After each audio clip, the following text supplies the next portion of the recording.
Dans ton cas, est-ce qu'il y a une équipe là, qui te frappe? Là? Ben, mais moi, je vais te dire en partant que oui, les Yankees me surprennent. Oui. Mais moi, ils me surprennent parce que, bon, je me répète un peu, là, mais Cole, Gil, tu en as parlé tantôt, l'absence des lanceurs importants. J'aime beaucoup ce que les Tigers font. On les voyait en tête avec les Royals dans la division centrale. Et là, je trouve qu'il y a une domination vraiment à ce niveau-là. Au jeu!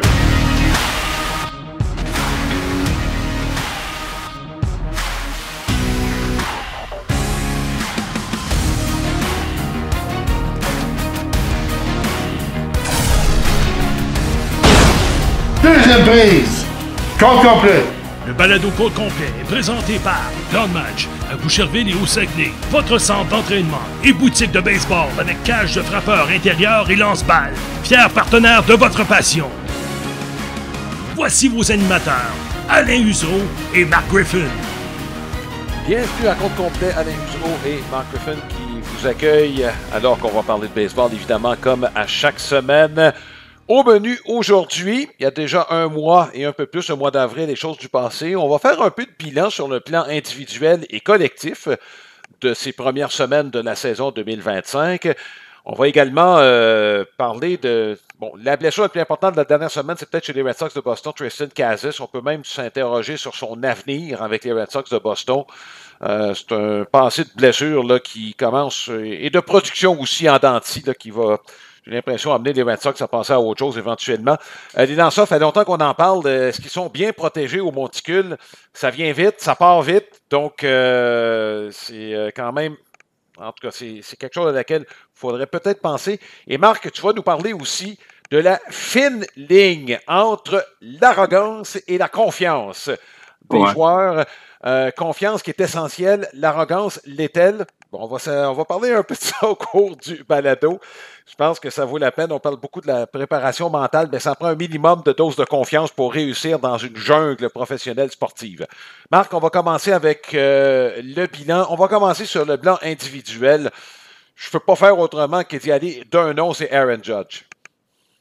Bon, écoute, c'est fantastique. Il n'y a pas d'autres termes à utiliser pour Aaron Judge. On parle, Alain, de moyenne, de puissance, de taux de contact, peu d'élan dans le vide, en tout cas pas mal moins qu'à l'habitude. Je veux dire, tout est là pour que ça soit une autre saison tout à fait formidable donc pour Aaron Judge.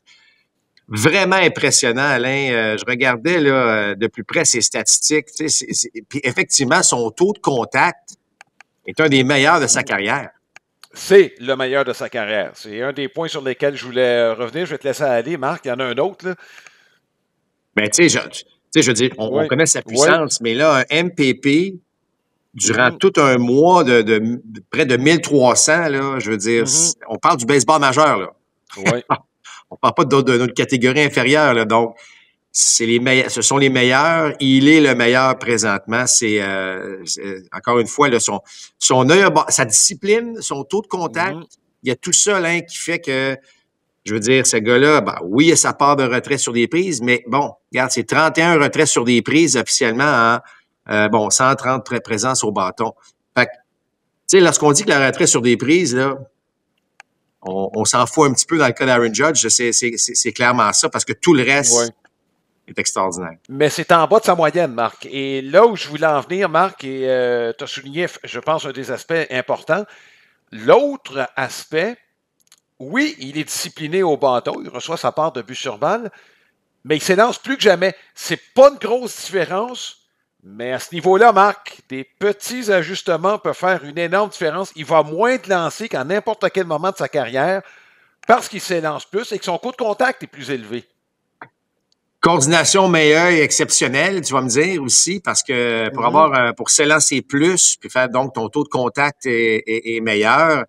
Puis tu as raison de mentionner parfois les petits détails, les petites choses font toute la différence. Oui. Tu sais, tantôt on va parler de confiance là, et d'arrogance, mais confiance, tu sais, ce gars-là arrive là, puis je veux dire, il dégage une confiance. Il est intimidant juste, par son physique, puis ça. Mais juste sa présence puis la façon qu'il s'installe dans le rectangle, tu as l'impression qu'il va tout démolir. Alors, bravo. Et s'il y en a un, Alain, qui peut maintenir un certain rythme. Tu sais, souvent, un premier mois de saison exceptionnel, mais on connaît le passé, que ça peut, ça peut dégénérer un peu. Dans le cas d'Aaron Judge, compte tenu de son passé puis des saisons qu'il a connues, moi, je douterais pas de lui. Je te dis pas qu'il va garder un MPP à 1300 toute l'année, mais il peut se maintenir un certain rythme comme ça là, pendant un petit bout de temps. Moi, j'y crois en tout cas. Oui, ben... Oui, je ne sais pas si c'est utopique parce que sa moyenne au bâton sur les balles en jeu est extrêmement élevée. Ça, je ne sais pas si c'est Je ne dis pas qu'il va frapper 400 le reste de l'année, mais ce que je veux dire, c'est que c'est pas un gars qui va venir qui va frapper 260 dans le mois prochain. Tu comprends ce que je veux dire? C'est que il va garder un certain niveau de jeu. Les saisons sont longues. Il va, à un moment donné, c'est comme tout le monde, on a l'impression qu'on va qu'on se fait rentrer dedans parce que la fatigue et tout ça, ça va arriver. Mais s'il y a quelqu'un qui nous a prouvé qu'il peut maintenir un rythme, aller frapper 50, 60 coups de circuit puis maintenir ça, c'est bien lui. Alors, sa feuille de route nous permet de croire qu'il peut connaître une autre saison exceptionnelle. Bon, est-ce qu'il y a d'autres joueurs, Marc, qui t'ont marqué au cours, parce que Judge, on s'entend, là, il touche tout le monde vers une bonne marge, là, présentement. Juste rapidement, son coéquipier, Paul Goldschmidt, je parle de moyenne au bâton, là, moi, je m'attendais à ce que Goldschmidt connaisse des ennuis cette année. C'est pas parfait, mais tu sais, écoute, c'est quand même un échantillon de 100, lui aussi, de 129 présences. Il frappe 350, 349. Donc, lui, par contre, je suis pas certain que ça va se maintenir son niveau de jeu, mais bon, ce qu'il donne, il donne bien. Pete Alonso, et certainement quelqu'un qui est arrivé, bon, on se rappelle les négociations de contrat, joueur autonome signé pour pas mal moins, puis une durée qui est pas mal moins longue aussi, ce fameux contrat-là. Retourne néanmoins avec les Mets de New York et, tu sais, 8 coups de circuit, un PP à 1100 et au-dessus de. Moi, j'aime ce que je vois de lui, mais si tu me parles d'une surprise, tu sais, certainement que Jacob Wilson, puis on en a déjà parlé, là, c'est un gars qui n'a pas de but sur balle et pas de retrait sur des prises, mais ma foi, ce gars-là frappe la balle de façon exceptionnelle. Mais tu sais, je suis pas surpris de voir Bregman qui a du succès avec les Red Sox, par exemple. C'est le fun de voir des gars qui, tu sais, les attentes sont élevées, mais qu'on répond à ces attentes-là. Oui. Écoute, Marc, je dois te dire, moi, c'est un retour que je marque, puis je dis bien un retour. C'est celui de Fernando Tatis. Oui. Et je parle de retour. Il est revenu, ça fait 2 ans, là. C'est sa 3e saison depuis la fin de sa suspension et le retour de sa blessure en moto. Okay, faut-il le préciser. Et c'est qu'il semble être revenu au niveau où il était avant. Ça a pris du temps, mais c'est le bonheur pour le voir présentement dans la Ligue nationale. Oui. Puis, tu sais, c'est un des plus beaux athlètes. Et là, ce que je dis plus beaux athlètes, c'est que c'est un gars qui a un physique, là, le gars, il est en bonne forme physique, mais il court, il frappe, il lance, tu sais, n'oubliez pas que c'est un ancien joueur d'Areco, mais là, comme voltigeur, il excelle son bras. C'est vraiment un athlète de premier plan, là. C'est un joueur de balle, là, et là, lorsqu'on met tout ça ensemble, c'est un des, tu sais, facilement, on peut le mettre dans le top 5, 6 des meilleurs joueurs de baseball. Alors là, il est en train de revenir à ce niveau-là. Les Padres vont très bien, Alain. Malgré plusieurs changements là, cet hiver, les Padres vont très bien. Il est une des principales raisons des succès des Padres cette année. Marc, il y a un nom que je vais te lancer parce que on fait nos recherches, évidemment, avant de faire notre balado. Puis je regardais le lanceur qui a le WAR le plus élevé depuis le début de la saison. Marc, je ne suis pas sûr que tu vas tomber sur le nom, mais c'est une acquisition qui passe. Toi, son acquisition, tu avais dit, attention, ça va être bon. Jesus Luzardo, avec les Phillies de Philadelphie. Il y a 3 victoires, aucune défaite, moyenne de points mérités en bas de 2. Son étoffe n'a jamais fait de doute. C'est juste qu'il n'a pas joué pour de très bonnes équipes depuis le début de sa carrière et est arrivé avec les Aces. Les Aces, c'était à la fin de l'époque des 2 matchs, surtout avec les Marlins. Et là, Marc, écoute, il n'y a pas un départ où il a accordé plus de 3 points là. Depuis le début de la saison. Il a tenu son équipe dans le match. En fait, un seul de 3 points. Tous les autres, c'est 2 points ou moins. Puis, je trouve qu'il arrivait dans un contexte, Alain, où il n'était pas le lanceur numéro 1 de l'équipe. Tu sais, on ne lui donnait pas cette charge de travail-là. On a des Wheeler, puis on a des Nola, puis on a des gars qui ont des gros contrats, puis ça fait longtemps qu'ils sont là. Puis lui arrive, c'est pour ça que je le trouvais être vraiment intéressant à se retrouver avec les Phillies, parce que il venait comme s'intégrer. Et là, tu as l'impression qui lance un peu dans l'ombre des autres, mais qui est en train de faire un travail justement effacé, parce que tu le disais toi-même, là, qui a le meilleur WAR, là, puis là, bon. Alors, c'est lui, puis je suis content, puis les Phillies, c'est peut-être pas le début de saison, là, parfaitement souhaité, mais je veux dire, en termes de statistiques individuelles et tout ça, là, mais regarde, il fait partie des solutions, il va faire partie des bonnes nouvelles du côté des Phillies. Ouais. Puis ça va se poursuivre, Alain, dans son cas. Oui, écoute, on va parler de Yamamoto puis de Max Fried, Marc, parce qu'ils ont été nommés les lanceurs du mois. Yamamoto, mais dans les deux cas, c'est pas compliqué. Là, si ces deux gars-là sont pas là, il y a des manches de qualité qui manquent aux deux équipes et les deux équipes en ont cruellement besoin. Ils font partie des lanceurs. Lorsqu'on parle d'un lanceur numéro 1, là, un lanceur que tu as besoin, qui domine, qui t'empêche d'avoir des mauvaises séquences, qui t'assure qu'on revient sur le droit chemin, c'est ces gars-là. Max Fried, là, on savait que c'était une bonne acquisition, là, mais là, il pousse ça à un autre niveau. Alors que Yamamoto, c'est de plus en plus confortable sur un monticule du baseball majeur. C'est pas juste là les fiches victoire-défaite, Alain. Là. C'est une domination complète là, de ces gars-là là, présentement. Sans compter que Max Fried est un gant d'or. Si tu réussis à frapper la balle autour de lui, c'est un retrait automatique. Un des très, très bons athlètes lanceurs. Mais écoute, quand tu as des moyennes de points mérités après 7 départs, je me répète, on est dans le baseball majeur, tu as 7 départs, puis tu as une moyenne de points mérités en deçà de 1 ou tout juste à 1. C'est une domination, ça. Oui. Et pourquoi il n'y a pas un WAR plus élevé que Luzardo, vous allez me demander. On tient compte du stade, et le stade des Phillies est plus propice à l'attaque que celui des Dodgers de Los Angeles. Ça compte dans l'équation, mais toujours est-il que ce sont tous des lanceurs de très, très grande qualité, Marc. Parmi les... Je ne sais pas si tu as des déceptions, Marc, parmi les joueurs de façon individuelle. On peut faire le tour, puis dans chacune des équipes, il y a assurément un joueur de position à quelque part qui ne fera pas à la hauteur des attentes. Là. Mais dans l'ensemble, il y en a un qui se replace, Marc, c'est Willy Adames avec les Giants de San Francisco. Ça a très mal commencé pour lui, mais ce qui le favorise, c'est que l'équipe joue bien. Donc, il n'y a pas de pression supplémentaire sur ses épaules après un début de saison coup-ci, coup-ça. Oui, effectivement. Tu fais bien de le mentionner. Le rendement de l'équipe influence beaucoup. Tu sais, si on parle de toi ou on parle pas de toi, dans le sens que si ça va pas bien, mais ton équipe va bien, on va te dire, regarde, ça s'en vient. Puis c'est effectivement une bonne nouvelle lorsqu'un joueur important va pas bien, mais ton équipe va bien. C'est encourageant parce que tu sais qu'à un moment donné, ça va débloquer. J'ai hâte d'avoir un Santander débloqué davantage, par exemple, avec du côté des Blue Jays de Toronto. Je sais qu'Alain, la moyenne au bâton, c'est pas la statistique importante, mais tu sais, 178 de moyenne pour Santander depuis le début de la saison. Tu sais, ça va prendre une meilleure constance. Tu vas me dire que c'est un MPP à 5,77, c'est déjà en deçà de ce qu'on veut. Fait que, tu sais, Chisholm n'a pas un bon début de saison avec les Yankees. Là, tu vas me dire, il y a 7 coups de circuit. Mais il y a beaucoup de retraits sur des prises, mais bon, ce ne sont pas nécessairement des grandes déceptions. On sait que ces gars peuvent rebondir. Chisholm est sur la liste des joueurs blessés. Mais écoute, c'est un premier mois. Souvent, les joueurs qui déçoivent vraiment, si on regarde vraiment le WAR négatif, là,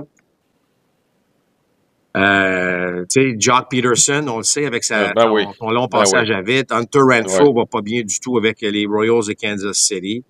Alors, ce sont des noms comme ça. Tu parlais de Tristan Casas avant sa blessure. On va en parler un peu plus tard, mais ça allait pas très bien non plus du côté de Tristan Casas.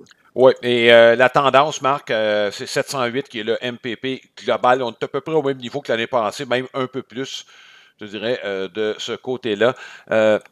Petit mot sur les recrues du mois, Marc. Du côté de l'Américaine, Christian Campbell, lui, s'est démarqué, ça n'a pas été long. Enfin, il y a eu peut-être 2-3 matchs au début dont il n'était pas certain. On le voyait même en défense. C'était pas... cherchait ses repères un peu. Ça n'a pas été long une fois qu'il les a trouvés, qu'il a eu un impact important avec les Red Sox. Faut pas oublier là, que lorsque tu arrives dans c'est majeur, là. C'est le cas de dire, c'est le baseball majeur, mais Mais tu sais, le saut là, que tu passes du collège il n'y a pas si longtemps au baseball mineur, puis là, tu arrives dans le baseball majeur, c'est un niveau complètement différent. Alors oui, il y a une adaptation, puis mais un bon athlète comme lui, Alain, tu as raison, à un moment donné, les ajustements se sont faits, puis déjà, tu as l'impression là, qu'après un mois, c'est pas le même joueur. Oui. Et juste dans son langage corporel. Alors, bien hâte de voir la suite des choses pour lui, là. Oui, et dans la nationale, le joueur du mois, on aurait pu penser, Marc, que Sasaki, c'est pas facile dans le baseball majeur, ses débuts. C'est aperçu que les frappeurs adverses s'élancent peut-être moins sur sa balle fronde, donc des petits ajustements à apporter. Il a une très bonne balle rapide. Il y a quelques Japonais au sein de l'équipe qui peuvent peut-être le guider éventuellement. Est-ce que tu t'attends que ça se replace un peu dans le cas de Sasaki? Zéro inquiet pour lui. Zéro. Le gars a de l'étoffe. Oui. Tu vois quand les deux oreilles, il est en train d'analyser tout ça. Moi, je vais te dire, là, un peu comme Campbell, lorsque tout ça va cliquer, là, attention, tu sais, Yamamoto, ce qu'il est en train de faire cette année. Moi, j'ai pas de... Est-ce que ça va prendre un autre mois, 2 mois? Peut-être. Mais une fois qu'il va avoir trouvé tout... Écoute, je veux dire, le talent est là, Alain, puis cette balle fronde-là va créer du dommage tantôt. Je suis pas inquiet du tout. Oui. Ben écoute, Marc, on a parlé d'un paquet de joueurs là, qui ont eu un impact majeur. C'est le temps de la question de la semaine, qui est présentée par Sylmar Autoville, votre détaillant pour les pneus de voitures et de camions classiques et antiques. Je vous invite à consulter le www.sylmar.ca. On vous a parlé de Judge avec les Yankees, mais au monticule, il y a plusieurs blessés, notamment Gill, Garrett Cole, Will Warren, Clark Schmidt n'a pas commencé la saison. Donc, Max Fried, lanceur du mois. On pourrait vous poser la question pour Aaron Judge, mais là, on s'arrête sur le personnel de lanceur. Où seraient les Yankees sans Max Fried? Et quelle est son importance, selon vous, au sein de l'équipe? On vous invite à émettre votre opinion. Vous pouvez aller sur notre page Facebook, facebook.com/compte complet balado, ou directement sur notre site internet, comptecomplet.com. Le baseball, c'est plus qu'un divertissement. Après des mois d'inactivité, on veut bouger sur des terrains de balle. Rendez-vous au baseballquebec.com. Débranche tout et on va jouer dehors. Ce sera ton été de baseball. Alain, c'est le moment de souligner notre partenaire Plan de Match, notre grand partenaire principal. On les remercie d'ailleurs. Plan de Match, c'est 2 boutiques maintenant, une à Boucherville, l'autre dans la belle région du Saguenay, c'est à Jonquière. À Boucherville, il y a des cages de frappeurs, des cours privés. La belle saison s'en vient, donc vous pouvez aller sur leur boutique en ligne. D'ailleurs, je porte la nouvelle casquette là, de Plan de Match pour le balado d'aujourd'hui. Donc, on les remercie. Et pour tout savoir sur nos autres balados, compte complet extra, compte complet entretien ou évidemment notre compte complet hebdomadaire, allez sur notre site internet www.comptecomplet.com. Bon, maintenant, on va y aller par équipe, Marc. On va commencer par tes équipes surprises. Si dans chacune des 2 ligues, en fait, on va commencer par là. Est-ce qu'il y en a qui t'ont surpris? Certains ont même prétendu que les Yankees surprennent, mais je vais me prononcer un peu plus tard parce que compte tenu de tous ces blessés, dans ton cas, est-ce qu'il y a une équipe là, qui te frappe? Là? Mais moi, je vais te dire en partant que oui, les Yankees me surprennent. Mais moi, ils me surprennent parce que, bon, je me répète un peu, là, mais Cole, Gill, tu en as parlé tantôt, l'absence des lanceurs importants. Je ne croyais pas tant que ça à Paul Goldschmidt comme solution au premier but. Il y a bien des choses que je m'attendais à ce que ça soit un peu différent à ce niveau-là. Mais bravo. Écoute, tu as parlé de Max Fried, de Judge, les gars traînent l'équipe. Donc, ça, c'est des choses que je trouve fort intéressantes. J'aime beaucoup ce que les Tigers font. On les voyait en tête avec les Royals dans la division centrale. Mais là, je trouve qu'il y a une domination vraiment à ce niveau-là. Que dire de Javi Baez au champ-centre? Donc, ça, il y a des choses là que je trouve que les Tigers ont très bien fait à ce niveau-là. Et les Mariners, moi, Alain. Oui. Moi, je sais qu'il y en a qui s'est placé haut avec, évidemment, leur personnel de lanceurs. Mais tu sais, il y avait toujours cette attaque que je me disais qui va produire vraiment l'attaque. Puis on se retrouve, aujourd'hui, au mois de mai, au début du mois de mai, avec un différentiel nettement positif, avec une attaque qui produit. Fait que pour moi, ce sont des pas de grandes surprises. Je pense pas qu'une équipe qui a vraiment surpris le monde du baseball tant que ça. Il y a peut-être les Giants là, qui vont très, très bien. Là. Mais Sinon, je trouve qu'il y a quand même de bonnes équipes qui jouent du bon baseball, où on n'est pas loin. Tu sais, c'est une équipe qui déçoit peut-être un peu, mais on est à près de 500. Ça dérange beaucoup moins à ce niveau-là. Là. Oui.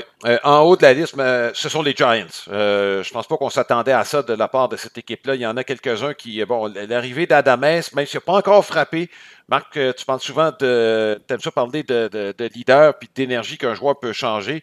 Je pense que Tucker, même si c'est pas un gars qui est expressif, je pense qu'il a changé pas mal de choses dans la formation qui la rend beaucoup plus redoutable. Comme quoi, un joueur, oui, tu tasses des joueurs plus loin, puis les gars se sentent plus à l'aise, puis produisent un peu plus. Je pense que l'influence de Tucker avec les Cubs de Chicago là, et à l'attaque, là, c'est une des très, très belles acquisitions dans la Ligue nationale à tout le moins. Mais en haut de la liste, je mets les Giants de San Francisco. Dans la Ligue américaine, Marc, les Guardians de Cleveland, moi, je ne m'attendais pas à ce qu'on réussisse encore une fois à gratter tout ce qu'il y a autour pour avoir le meilleur de ce qu'on a. C'est pas compliqué. C'est ça qu'on fait à chaque année, puis c'est encore ça qu'on a cette année.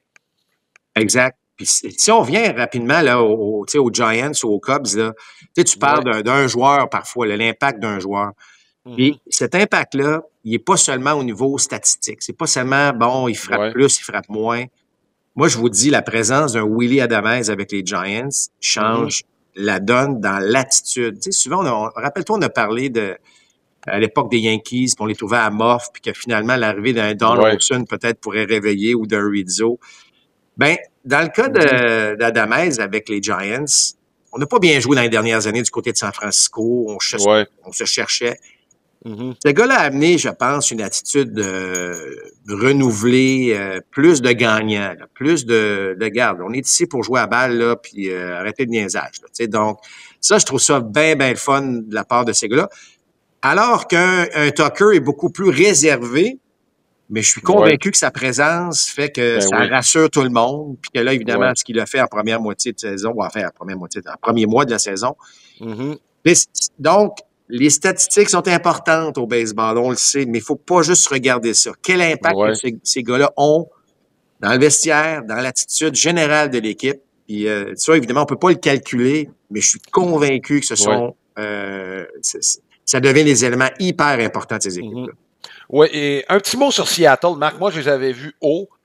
Et la raison pour laquelle, c'est l'analyse, l'analyse de ces statistiques offensives qui peuvent avoir semblé décevantes l'année passée, Marc, mais on était au-dessus de la moyenne. Le stade, là, c'est le pire stade pour les frappeurs dans tout le baseball majeur. Faut bien le préciser. Puis cette année, Marc, tu as 2 locomotives qui traînent l'équipe en attaque, puis d'autres suivent. On parle de Raleigh puis de Polanco. Ces 2 gars-là font du bon boulot. Rodriguez va suivre. Moi, je ne suis pas inquiet de son côté. Rodriguez va... Même s'il est au-dessus de la moyenne, Marc, il est capable de faire encore mieux. Donc, cette équipe-là, dans une section, disons-le, plus faible, j'ai pas peur de dire le mot, là, présentement, plus vulnérable, en fait.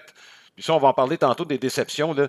Mais du côté des Mariners de Seattle, je ne suis pas surpris. Ce qui m'inquiète un petit brin, là, c'est le fait qu'il y a quelques partants qui sont tombés au combat en cours de route. Mais le fait qu'on joue dans un stade de lanceurs, on va être capable de pallier à domicile, à tout le moins, à ces pertes-là. Ben, en tout cas, moi, là, de les voir frapper de même, là, je regardais, ils ont marqué 168 points. Écoute, dans la division Ouest, on est nettement là, au-dessus de tout le monde à ce niveau-là. Fait que je trouve ça formidable. Polanco, on va se le dire, là, c'est la surprise. Là. Cal Raleigh, on savait qu'elle allait frapper avec puissance. Il a quand même connu de bonnes saisons. Mais le réveil de Polanco, qui joue, ma foi, comme il jouait avec les Twins, c'est la belle époque des Twins. Ça, là, c'est pour ça, des fois, l'impact d'un joueur qui frappe aussi bien, tu l'as dit, tu as l'impression que les autres veulent suivre. T'as une grande influence. Alors, ça, c'est. Moi, je trouve ça fantastique. J'aimerais que les Mariners, avec le personnel de lanceur, bon, Gilbert est sur la liste des blessés. Il y a des gars sur la liste des blessés. Ils vont revenir, ces gars-là aussi, éventuellement. Là. Puis là, ils vont avoir hâte de revenir parce que, justement, on est dans. Finalement, on semble jouer à la hauteur des attentes des dernières années. Là, parce que la fenêtre, éventuellement, va se refermer sur ces très bons lanceurs partants. Là. Donc, Miller est capable de faire mieux, en passant. Brian Wu, Marc, on est en train de le découvrir. Il est très, très bon. Et je regardais le MPP+, global dans la Ligue américaine. Marc, les Yankees sont premiers. Seattle est deuxième. dans toute la Ligue américaine. On va parler des déceptions, Marc. Puis je pense que c'est pas mal unanime, les Orioles de Baltimore. Puis je vais même ajouter, Marc, l'ensemble de l'Est de la Ligue américaine. Je regardais, globalement, on joue pas pour 500. Alors, t'as raison, là. Puis là, les Yankees sont en tête, mais ils sont en tête avec seulement, 4 matchs au-dessus de 500. C'est loin d'être mauvais. Moi, j'aime le différentiel des Yankees à plus 52, là. Donc, ça veut dire que ça peut se maintenir. Mais t'as raison. C'est très décevant. Moi, je m'attendais à ce que les Red Sox partent en Lyon dans cette saison 2025. Ça n'a pas été le cas. Il y a d'autres défis, évidemment, qui se sont présentés. Mais effectivement, tu fais bien mentionner qu'on pourrait mettre toute la division parmi parce que tout le monde parle toujours de cette division-là. Mais les Orioles de Baltimore, Alain, il faut qu'ils se regardent dans le miroir, là, dans le sens que on a beaucoup de talent. Oui, tu vas me dire qu'il y a des jeunes qui ne performent pas aussi bien qu'anticipé, c'est vrai, mais on les a pas, on n'est pas allé chercher personne pour les accompagner. On a perdu des Corbin Burns, entre autres choses. C'est encore tôt, il y a du temps là, pour se rattraper, mais je trouve qu'on se creuse un petit trou qui va être difficile à sortir. Oui, on peut parler des Rangers du Texas, Marc, même si moi j'avais émis des inquiétudes vis-à-vis de cette équipe-là. Je trouvais que le cœur de l'équipe commençait à vieillir, Seager souvent blessé. Et je ne sais pas si c'est l'âge, Marc, mais on n'a pas le rendement attendu de Semien, d'ailleurs qui a glissé, il fera plus premier. Les acquisitions qu'on a fait pour renflouer l'attaque, je ne peux pas dire que ça fonctionne. Jock Peterson, Jake Burger qui se retrouve dans le 3A pour tenter de retrouver ses repères. C'est une grosse déception, 2 ans à peine après avoir remporté la Série mondiale. Oui, c'est vrai que les acquisitions, Peterson qui a eu une séquence de 0 en 41 et Burger qui est retourné au niveau 3A. Alors qu'il y a encore une blessure qui a retardé Seager. Et Semien est méconnaissable, Alain. Écoute, je veux dire, il est nettement en retard sur la plupart des lancers. Ça, c'est vraiment surprenant à ce niveau-là. J'ajouterais les Pirates, moi, Alain. Je sais que les attentes n'étaient pas nécessairement de gagner la division, mais je trouvais que l'année passée, on avait montré des bons signes. Paul Skeens qui est là toute l'année. Je sais pas. Moi, c'est une organisation qui me déçoit beaucoup là, dans les dernières années. Là. Je sais qu'on n'a pas les moyens de grands marchés, mais on a des marchés semblables à Pittsburgh, Alain, qui ont réussi à trouver des moyens créatifs là, que ça fonctionne. Moi, je trouve ça bien décevant de voir les Pirates jouer de la sorte. Ben écoute, on s'est fié sur quelques joueurs. Sur un personnel de partant qui est potable. On s'entend, Skeens. Malheureusement, Jared Jones, je pense qu'on le voyait comme numéro 2. Jared Jones n'a pas encore lancé cette année. On a une belle surprise avec Andrew Heaney, mais aucun appui. Mitch Keller, c'est un bon partant de milieu de rotation. Écoute, il n'est pas là le problème, c'est qu'on ne frappe pas. Je partais de MPP+, là, 100 c'est la moyenne, on est à 80 là, chez les Pirates de Pittsburgh. On ne frappe pas du tout. O'Neal Cruz connaît une excellente saison. Joey Bart fait du bon boulot. McCutchen donne ce qu'il peut donner. Mais pour le reste, Marc, il y a d'énormes déceptions. Il y a des joueurs qui ne sont pas développés comme voulu. Le premier que je vois en tête, c'est Jack Suwinski qui semblait avoir les habiletés voulues pour aider cette équipe-là. Surtout dans le baseball mineur. On peut se poser la question, quel est son avenir maintenant? Ça fait quelques chances qu'il a. Bref, trop de prospects qui n'ont pas évolué au niveau attendu. Je pense que c'est Brian Hayes, par exemple, là, qui on avait octroyé un contrat à long terme. Son coup de bâton ne suit pas. Écoute, Alain, on a marqué pratiquement 100 points de moins que les Cubs après un mois. 100 points. Écoute, on en a marqué 114, les Cubs en ont marqué 208. On est dans la même division, là. Oui, exact. Et dernier mot, Marc, sur les Rockies. Je sais qu'on en a parlé il y a 2 semaines des Rockies du Colorado. Mais moi, il y a un autre qui me déçoit. J'aurais pu le souligner sur le plan individuel, là, mais je parle du 3e but, Ryan McMahon. Et pourquoi je parle de lui? S'il avait eu un rendement potable, il n'aurait pas fini la saison avec les Rockies du Colorado. On a parlé souvent des besoins des équipes de pointe au 3e but. C'est sûr que ce gars-là aurait été sollicité.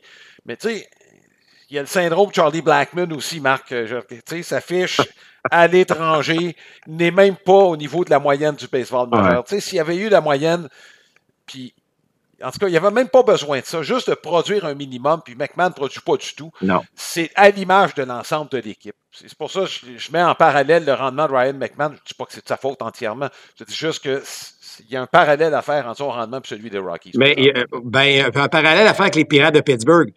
Pardon, parce que il y a des jeunes là, où les attentes étaient très élevées cette année. Ouais. On a échangé Nolan Jones, mais rappelle-toi, Nolan Jones, on s'attendait à de belles choses de sa part.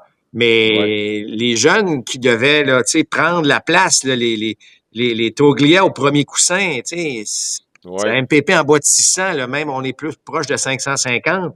Tu as parlé évidemment de McMahon qui ne fonctionne pas, mais il y a Doyle qui a été blessé. Bon, il n'y a pas d'excuse, mais c'est ça. C'est une organisation qui n'a pas su très bien repêcher. Alors que si tu ne vas pas chercher un paquet de joueurs autonomes, ben il faut que tu repêches comme du monde. On a toujours le défi des lanceurs. Mais c'est pas une excuse, Alain. Ça joue comme c'est mené, Alain, je le dis souvent, l'expression, ça joue comme c'est mené. Puis en haut, ben c'est pas mené nécessairement de la meilleure manière.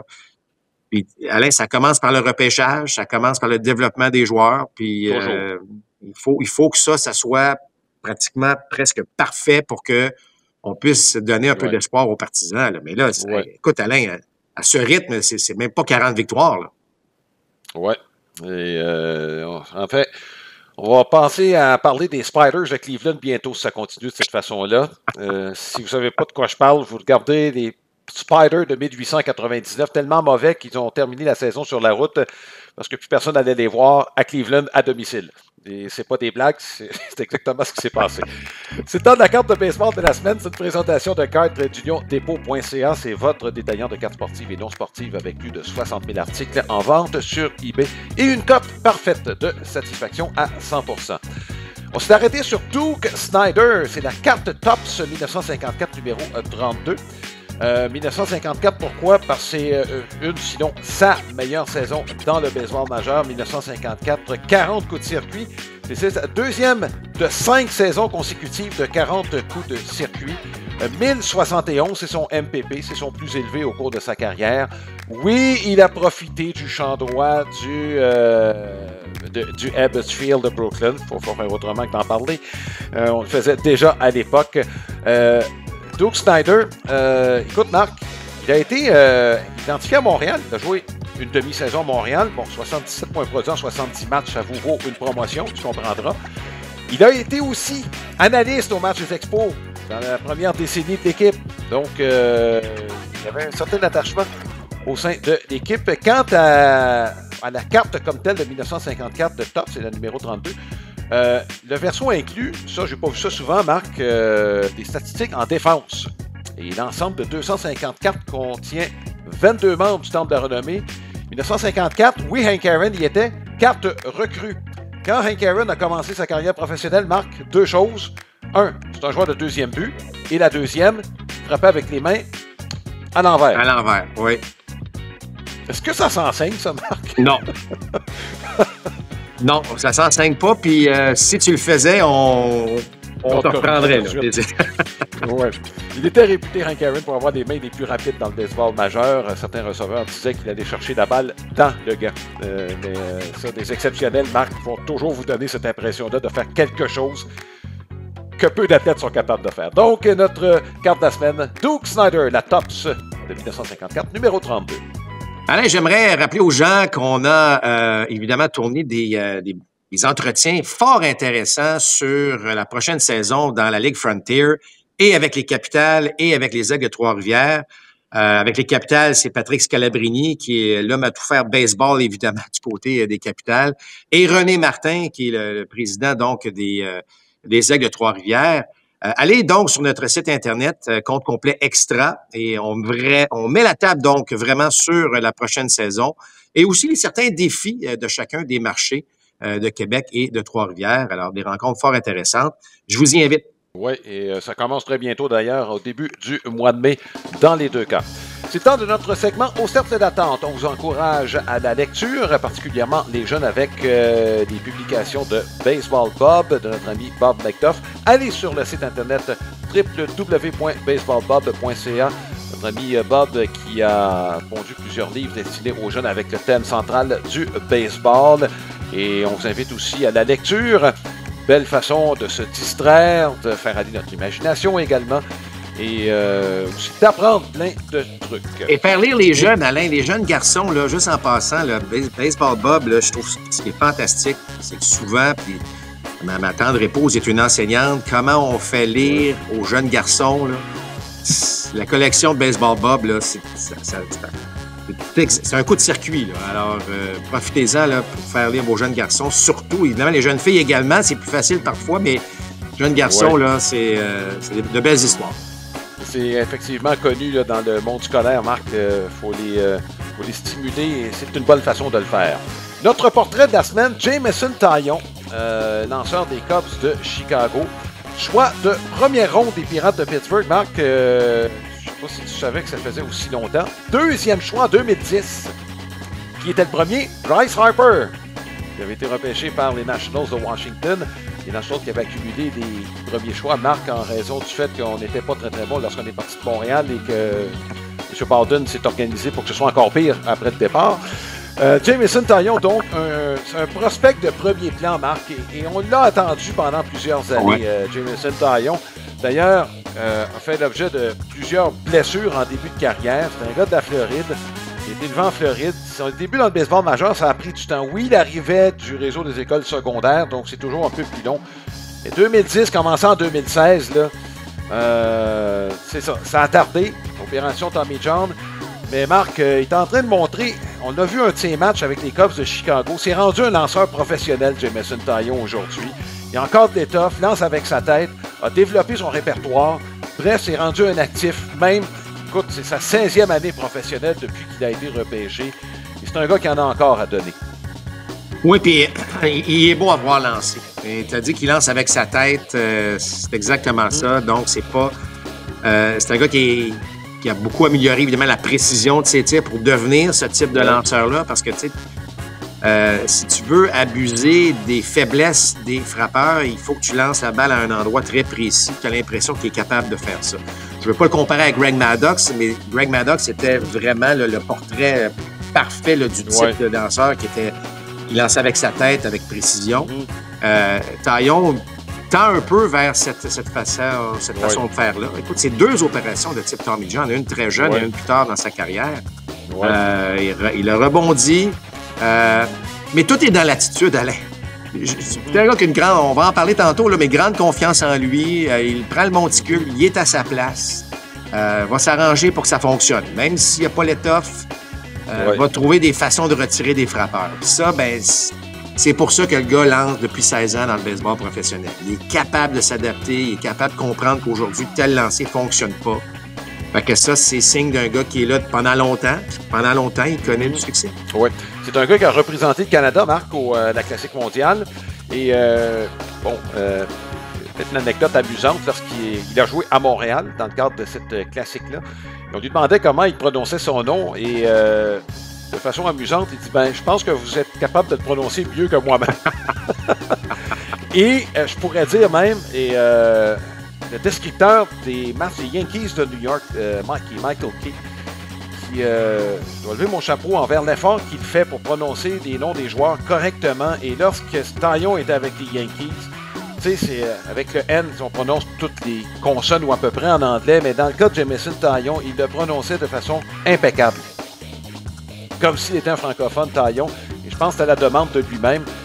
Évidemment, il y a des racines francophones, ne peut pas le nier. Donc, juste dire qu'il y en a des descripteurs qui font des efforts pour, même aux États-Unis, ils ne le font pas tous, mais dans ce cas-là, c'était assez clair et ça a été évidemment fort remarqué et apprécié. Marc, Triston Casas, là, une autre blessure, il va rater le reste de la saison, blessure sérieuse à un genou.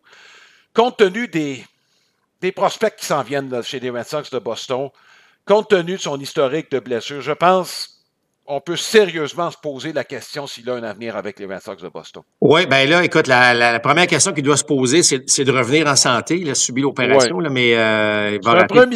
C'est un premier but qui n'était pas très rapide, donc c'est pas ça qui, je pense, qui va être au milieu des questions qu'on va se poser chez les Red Sox. Oui, bien moi, je suis d'accord. Je trouve pas qu'il il est dans le moule des Red Sox. Puis, le style de frappeur qu'il est, il faut qu'il produise. Il faut qu'il produise avec puissance. C'est pas un gandard au premier but. Et parfois, j'ai l'impression, il est arrivé avec une réputation d'un bon œil au bâton. Mais on dirait que ça l'a rattrapé parce que son œil au bâton, si tu as un bon œil au bâton, c'est une chose, mais est-ce que tu es capable de produire avec une certaine puissance? Écoute, le gars est un costaud, là. Fait on dirait qu'il lui-même se cherche un peu son style, alors que là, les Red Sox veulent gagner. Moi, je suis un peu d'accord avec toi.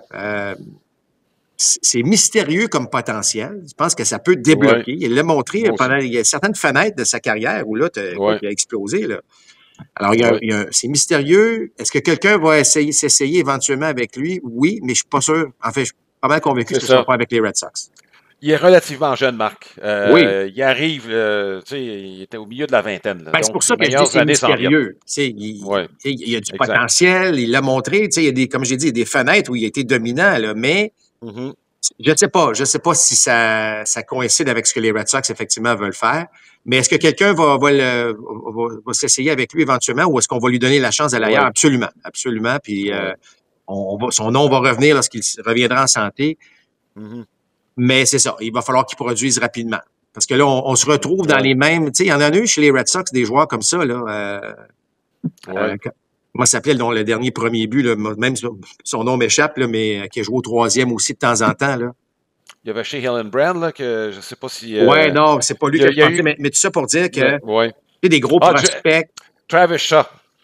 Ouais, mais c'est pas lui non plus que je pensais. On va y revenir de toute façon. Je vais le trouver. C'est une position où les Red Sox ont perdu plusieurs joueurs. Bon, je pense à Carlos Quintana dans la fin des années 90, Marc, accident de voiture, puis on l'a plus revu, mais pas du tout. Lui qui avait un gros potentiel. Donc, moi, j'ai l'impression que c'est ailleurs que Casas, s'il doit éventuellement produire à la hauteur du potentiel qu'on attend de lui, ce ne sera pas à Boston, malheureusement pour lui. Marc, un petit mot sur... hier, ça t'a fait réfléchir, pas un incident, mais Garrett Crochet, justement, chez les Red Sox de Boston, a vu une balle aussi proche qu'on peut l'avoir sans être trop blessé. Ça a frôlé le nez, en tout cas. Ça a frôlé le nez, et littéralement. Puis, tu t'es dit, est-ce qu'il ne serait pas temps qu'il y ait une protection pour les lanceurs, compte tenu de leur position vulnérable, en plus qu'on leur demande de lancer toutes les forces? Si tu leur demandes de lancer toutes leurs forces, ils ne seront pas en équilibre comme Greg Maddux quand ça va finir, comme il est là.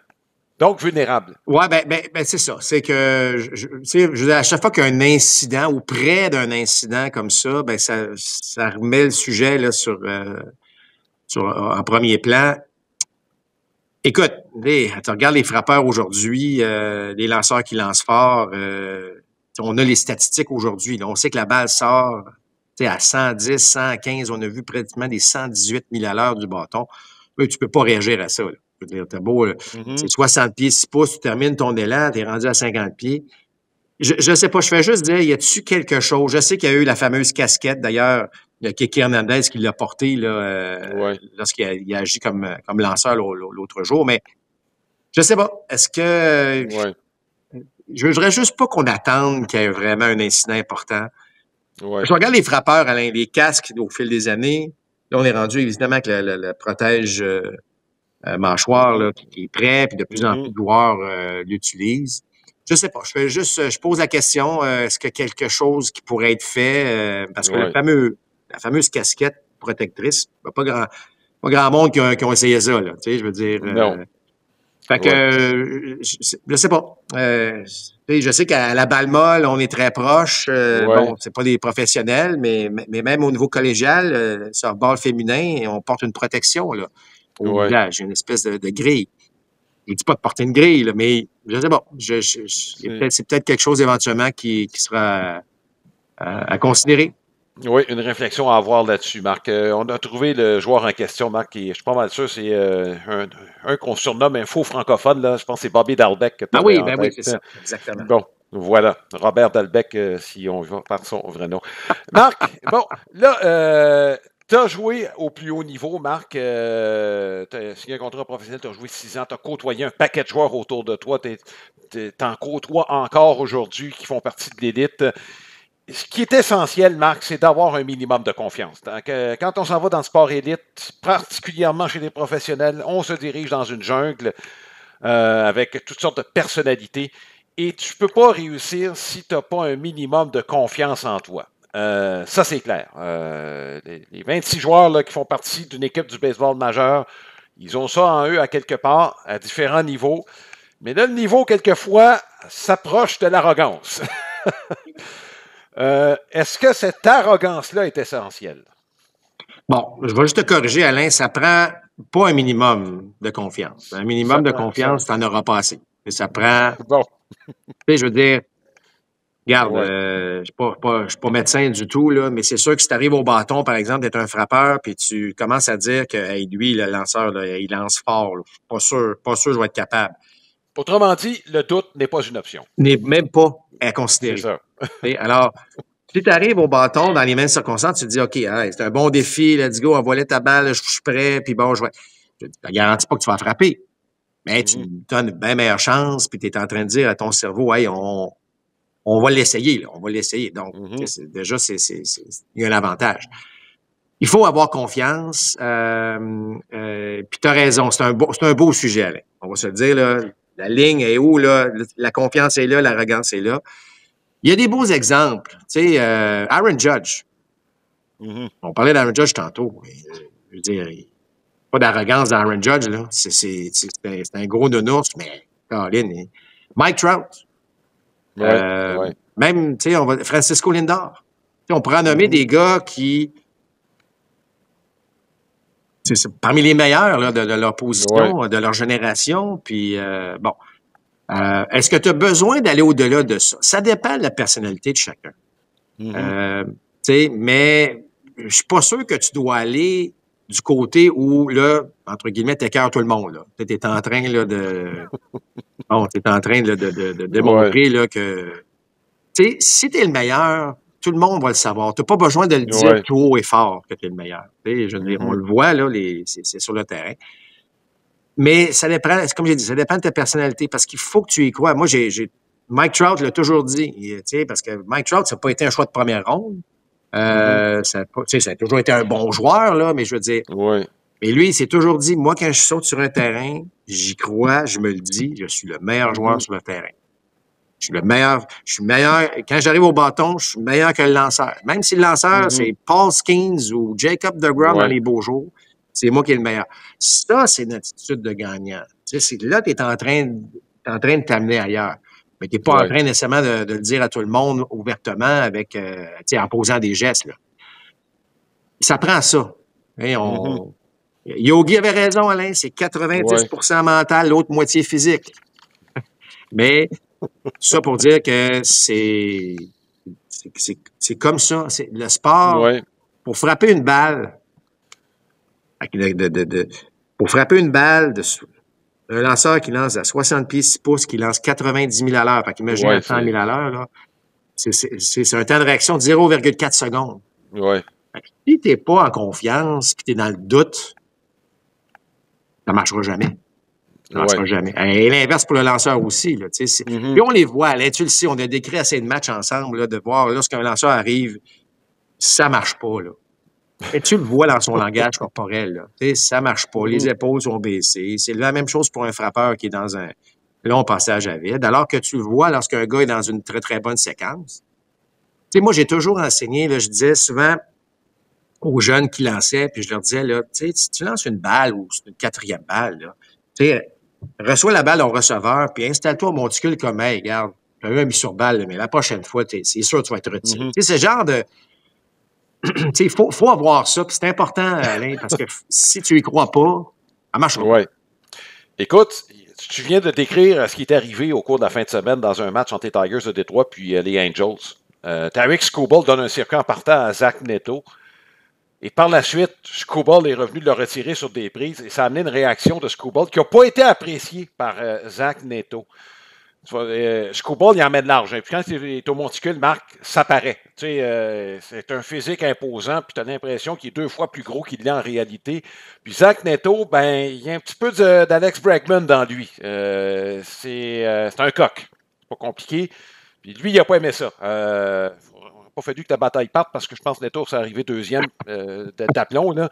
Mais c'est l'exemple, Marc, c'est le genre d'exemple où je veux t'amener, c'est une confrontation de deux personnes, mais une fois que c'est fini, tu sais, puis je veux amener, je ne sais pas si les joueurs sont plus susceptibles aujourd'hui, puis je t'amène à Dennis Eckersley quand il a commencé à être releveur numéro 1, qui retirait son frappeur, puis là, il s'installait comme s'il y avait un pistolet dans les mains, puis il visait le frappeur, là.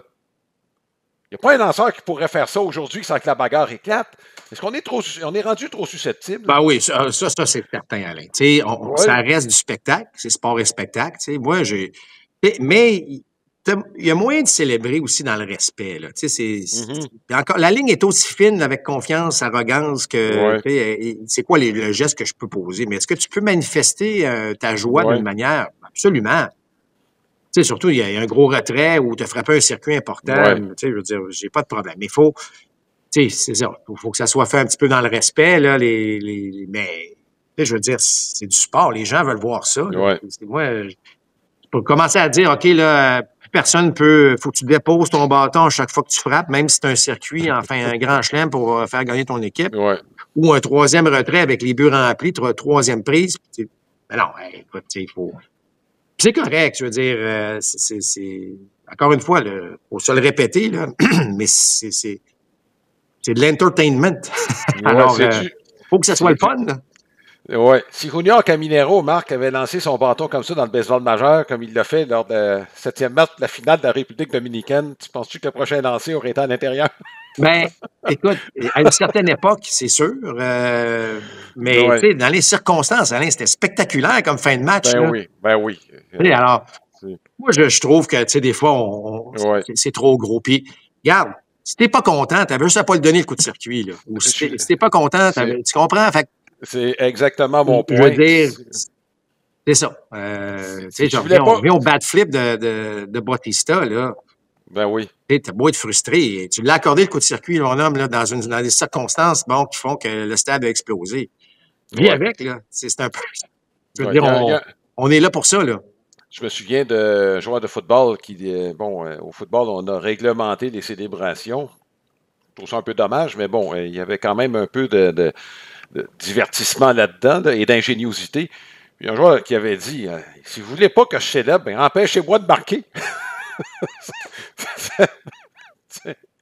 C'est pas plus compliqué que ça. Tu veux pas qu'il lance son bâton dans les airs, lance mieux.